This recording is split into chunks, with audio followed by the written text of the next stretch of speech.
संपूर्ण आयुष्य खर्ची घालणारे विश्वरत्न डॉक्टर बाबासाहेब आंबेडकर, साहित्यरत्न अण्णाभाऊ साठे, इतर सर्व महामानवांना मानाचा मुजरा करतो.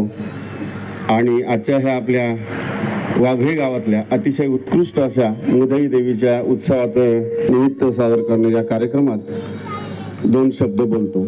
व्यासपीठावरील सन्माननीय मान्यवर सौ संपदाताई पाटील, तसेच आमच्या काकू धनंजय, व्हाईस चेअरमन दूध उत्पादन संघ, आणि बाहेरगावून आमच्या प्रकाशदादांचे मित्र आलेले आहेत, सरपंच साहेब, मला नावं नाही एवढे माहिती, आणि ज्यांनी आपल्या हिंदू धर्माचा प्रचार आणि प्रसार अखंड भारतभर लावलेला आहे, ते आमच्या अण्णांचे खातचेले म्हणायचा कार्यक्रम असा. सीताई हसली, त्यांना माहिती आहे महाराजांना घरातून पकडून अण्णा धोतर नेसून बोट धरून रोज मंदिरात घेऊन जायची. ती सुरुवात त्यांच्या आयुष्याची, आणि ती खरोखर त्यांनी ते केलेल्या कामाचं चीज झालंय. आज त्यांचं खूप नाव आहे, महाराष्ट्रच नाही महाराष्ट्राबाहेर सुद्धा. एक उत्कृष्ट हिंदू धर्मासाठी त्यांचं जे कार्य चाललंय अप्रतिम. जोरदार टाळ्या त्यांच्यासाठी होऊ देत. दुसरं महत्वाचं म्हणजे आमचे प्रकाश दादा 3 वर्षापासून हा कार्यक्रम घेत आहेत. त्यांच्या मनातली इच्छा आहे की सगळ्यांचे सन्मान होतात. घरातली काम करणारी स्त्री, मी तर त्या ताईंचं नाव ऐकलं, कोळीताई ना, ते आलेल्या नाहीत मला वाटतं. सकाळी 6:30 वाजता त्यांची आरोळी कानावर पडते. त्या तिसऱ्या गल्लीत जरी असलं ना तरी त्यांचा आवाज येतो, मठ घ्या रे, काहीतरी बरंच म्हटल्या मठ. एक उद्योजिका, कुटुंबासाठी हातभार लावणारी. तसे प्रत्येक स्त्री कुटुंबासाठी काही ना काही करत असते. माणसं करत नाही असं मला म्हणायचं नाही, ते तर फार कलागुणी असतात. आणि ते बाहेर कितीही चांगले दिसले तर त्यांच्यात किती किडे आहेत त्या बाईलाच माहिती असतं. घरच्या बाईला ते किती कलागुणी आहेत ते सगळं का घरची जी त्यांची बायको असते तिलाच माहिती असतं की हा माणूस बाहेर खूप माणूस चांगला दिसतो, पण तो खरा काय आहे त्याच्या घरच्या बाईला माहिती असतो. असो आपला तो विषय नाहीये. पावसाने खूप लावून दिलंय. आपण भाग्यवान आहोत की आपल्या भागामध्ये कामापुरताच पाऊस पडतोय. त्या पावसाची गदिमांची एक कविता आठवते. ती म्हणतो, थोडं जिजाऊ महासाहेबांवर 2 मिनिटं बोलेल, 4 मिनिटाच्या वर बोलणार नाही. गदिमा म्हणतात, स्त्रीचं जीवन आणि नदीचं जीवन सारखं आहे. आज आम्ही शाळांमध्ये मुलांना वॉटर सर्कल शिकवतो, बाष्पीभवन शिकवतो. याच्यावरून गदिमांनी कविता केली बघा. गदी मांडगुळकरांनी कविता केलेली माहेरची ओढ. ते म्हणतात, स्त्रीचं आयुष्य आणि नदीचं आयुष्य एकच आहे. स्त्री जशी लग्न झाली की सासरी जाते, परत माहेरी येते, परत सासरी जाते आणि संसार फुलवते, तशी नदी सुद्धा सासरी जाते, माहेरी जाते आणि हा सगळं विश्व फुलवते. तर ते कसं त्यांनी एक छोट्याशा कवितेतनं मांडलेलं आहे. ते कविता मांडतो. नदी सागर मिळता पुन्हा येईना बाहेर, नदी सागर मिळता पुन्हा येईना बाहेर, अशी शहाण्यांची मन नाही नदीला माहेर. काय सांगू बापांनो तुम्ही आंधळ्याचे चेले, काय सांगू बापांनो तुम्ही आंधळ्याचे चेले, नदी माहेर असं जाते म्हणूनच जग चाले. सारे जीवन नदीचे घेतो पोटात सागर, सारे जीवन नदीचे घेतो पोटात सागर, तरी तिला आठवतो जन्म दिलेला डोंगर.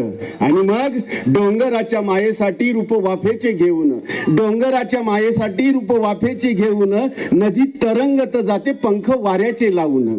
नदी होऊन लेकरू, नदी होऊन लेकरू, पायी वाजविते वाळा, आणि पाना फुटतो डोंगरा, आणि येतो पावसाळा, येतो पावसाळा, येतो पावसाळा. एवढं महान कार्य स्त्रीचं आहे. नदी जेवढी सुपीकता संपूर्ण सृष्टीमध्ये करते, ती सुपीकता स्त्री करते. पण त्या स्त्रीने ठरवलं पाहिजे. तुमच्या नशिबात जे वडिलांनी बांधून दिले ते खोड बिघडलंय, ते तुमच्याकडून नाही सुधारणार, पण तुमच्या पदरी जे आलंय ते सुधारवणं तुमच्या हातातलंय. एक स्त्री जिजाऊ महासाहेब पेटून उठल्या तर पूर्ण इतिहास घडला. पूर्ण सगळं या मराठ्यांनी खांद्याला खांदा लावून अवघ्या भारतावर राज्य केलं. का तर एका स्त्रीमुळे. तुमची जबाबदारी खूप मोठी आहे. मग त्यांनी बाप करत नाही मी कशाला करू, असं नाही चालणार. मुलांचं देवाचं करू नका मी कधीच नाही म्हणणार नाही, पण मी नेहमी सांगतो शिक्षणाशिवाय तुमच्या घरात सुख येणार नाही. मुलांचं शिक्षण सगळ्यात महत्वाचं आहे.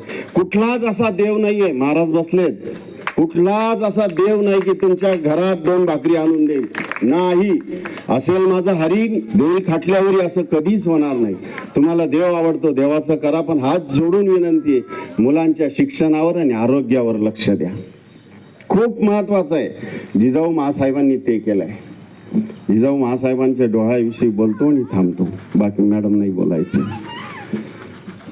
7वा महिना जिजाऊ महासाहेबांना चालू होता. शिवनेरी गडावरती जिजाऊ महासाहेब होत्या. कसं आहे, मी शिवव्याख्यात आहे. जर इतिहासावर थोडंही नाही बोललो तर महाराज म्हणतील मी एवढं बोलून काय उपयोग नाही झाला, तुमची एवढी बढाई मारली तुम्ही काय बोललंच नाहीत, असं नको व्हायला. अशाच एका सुप्रभाती शिवनेरी गडावर पारतंत्र्याच्या अंधकाराचा विचार करत जिजाऊ महासाहेब बसल्या होत्या. 7वा महिना चालू होता. पारतंत्र्याच्या अंधकाराचा विचार करत जिजाऊ महासाहेब बसल्या होत्या. एवढ्यामध्ये गडकऱ्यांच्या धर्मपत्नी लक्ष्मीबाई तेथे आल्या. दोन्ही हात जोडले आणि जिजाऊ महासाहेबांना म्हणाल्या, महासाहेब, या अवस्थेमध्ये प्रत्येक माऊलीला काही ना काही खावंसं वाटतं, काही ना काही करावंसं वाटतं, ज्याला डोहाळे म्हणतात. जिजाऊ महासाहेब ताडकन उभे राहिले आणि हाताच्या मुठ्या आवळल्या गेल्या, डोळे लालबुंद झाले. त्या म्हणतात मला खाण्यापिण्याचे डोहाळे नाही. तो लक्ष्मीबाई अजून नम्र झाल्या आणि म्हणाल्या, महासाहेब मग आपल्याला आवडतं तरी काय? जिजाऊ महासाहेब म्हणाले, मला काय आवडतं सांगू, मला आवडतं घोड्यावर मांड ठोकावी, मला आवडतं सह्याद्रीच्या दऱ्याखोऱ्यामध्ये घोडा फेकावा, मला आवडतं लढाईचा पोशाख अंगावर टाकावा, शमशेर हातात घ्यावी आणि जमलेंच्या नामाच्या देव देवतांचा अपमान केला त्याचं शिर धडा वेगळं करावं, म्हणजे बहुजनांचं हिंदवी स्वराज्य आम्ही निर्माण करावं. काय डोहाळे होते, आजही डोहाळे लागतात. काय खातात त्या माऊलींनाच माहिती. कोणी म्हणे माती खातात, मला माहित नाही, मला अधिकार बी नाही. असो, जिजाऊ महासाहेब तुमच्या चरणावर आमचे कोटी कोटी कोटी प्रणाम. जिजाऊ महासाहेब तुम्ही झाल्या नसत्या तर बाटल्या असत्या आमच्या मुलीबाळी. जिजाऊ महासाहेब तुम्ही झाल्या नसत्या तर नसती राहिले अंगणी तुळस, नसते राहिले मंदिरांवर कळस. जिजाऊ महासाहेब तुम्ही झाल्या नसत्या तर नसते झाले छत्रपती शिवाजी महाराज, नसते झाले छत्रपती शिवाजी महाराज. काशी की कला जाती, मथुरा में मस्जिद बसती, अगर शिवाजी नहीं होते तो सुन्नत सबकी होती, सुन्नत सबकी होती. बोलण्यासारखं खूप आहे, वेळ झालेला आहे. एक छत्रपतींचा गजर करतो आणि थांबतो. प्रौढ प्रताप पुरंदर. तुम्ही कोणी बोलणार आहेत का? प्रौढ प्रताप पुरंदर क्षत्रिय कुलावतंश सिंहासनाधीश्वर राजाधिराज श्रीमंत श्री शिवछत्रपती शिवाजी महाराज की जय. शिवाजी जरा जोरात म्हणा. जय शिवाजी, जय भवानी, हर हर महादेव, हर हर महादेव, वंदे मातरम, वंदे मातरम. भारत